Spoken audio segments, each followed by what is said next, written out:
Guys, I hope that everybody's doing well. I just wanted to come really quickly. We're still before in pre-summer, so spring cleaning still applies until the 21st, I guess it is, of June. So I just wanted to come in with three major tips. I guess, or three tips I wanted to share because I see this a lot. One is when you're doing your spring cleaning or your deep cleaning or your cleaning of your home, whatever you refer to it as, or whichever one you are doing, you always start from the top.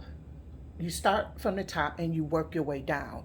I mean, it's not the wisest thing to do to start vacuuming or sweeping your floor or mopping your floor, then going around and dusting your your furnishings and decor items, knickknacks, blah blah blah.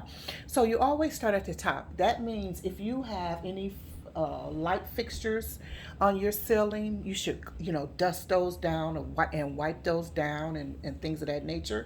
But also, a lot of people, I don't see many do this, but you should take a duster, your a dust mop or whatever, and go and dust your ceiling and wipe down dust slash wipe down your walls. I mean, I mean, do we think that dust or no dirt is there or whatever?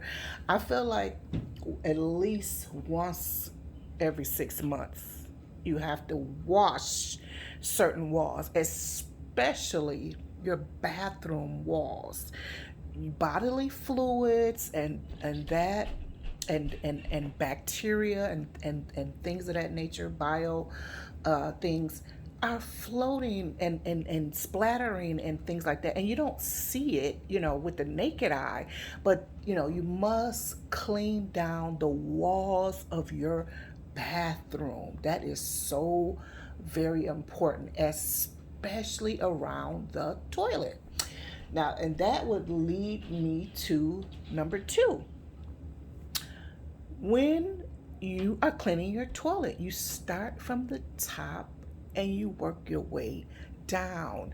Now, some people would maybe differ with this, but you could use a separate rag for the toilet seat itself.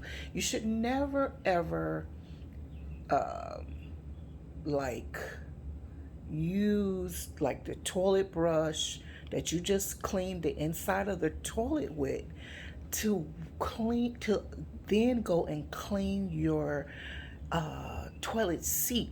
You know what I'm saying? And you don't necessarily have to use two different rags. Um, when you two separate rags when you start from the top and work your way down, because you're kind of doing the commode handle and the commode, the back of the toilet. Then the next stop would be the seats, or if you want, you would do this, you can do the seats first, then go back up and work your way down. But never use, because I've seen and it's really bad, because that bacteria, you just transferred it to the toilet seat. And where do we sit? What's the most important part? That we, or the part that we have that we make contact with is the seat. So you must, always, make sure that that seat is, very, very clean. So actually, that was number three. I combined one and two. So let me give us a couple of bonuses. There's also, like your curtains or your drapes. If you use curtains and or drapes or shears or anything like that, at least once every quarter you should wash your curtains. Dust is building up on them and all sorts of things. So it's good to always clean those curtains. And if you have just regular cotton curtains or nylon or polyester or whatever, you don't have to dry them. You don't even have to, because some, I mean, there's depends on the person.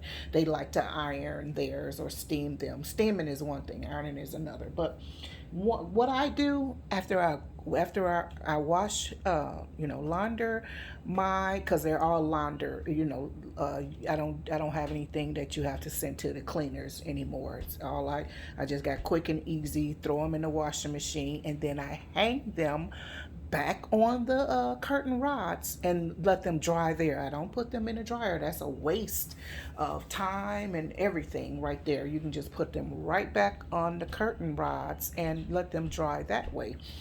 Um, so that is another thing. And as far as the same thing with your soft furnishings, your sofa, your pillows, your chairs, and things like that. Those things, things that again, soft furnishings should also at least maybe once a month be, if not more often, be vacuumed out for dust, because dust is building up inside of there.